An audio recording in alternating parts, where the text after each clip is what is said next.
Welcome to The Last Breakfast. Please enjoy the video. You start at the locked iPhone. Wake it by pressing the side or home button so the lock screen appears. Once done, look for emergency at the bottom left or right depending on model. Press it to open the emergency dialer. Make sure to tap Medical ID from that screen. It's visible without unlocking so first responders, and you can view critical details. This step is about access and speed. You're unlocking information, not the phone itself, which keeps privacy intact. Once you tap Medical ID, the screen displays the person's medical details. Read slowly so you catch allergies, conditions, medications, blood type, and emergency contacts. You're viewing read-only information that won't let you change it. That's why accurate setup matters. If something looks incomplete or outdated, make a mental note to update the health app when you have access.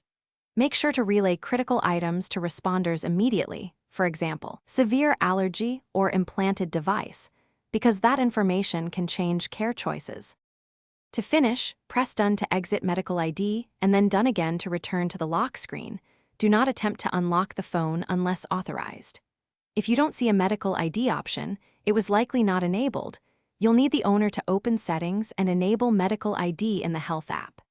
If emergency or Medical ID buttons fail to respond, try a force restart. If that doesn't work, contact the device owner or emergency services for help and report the issue promptly.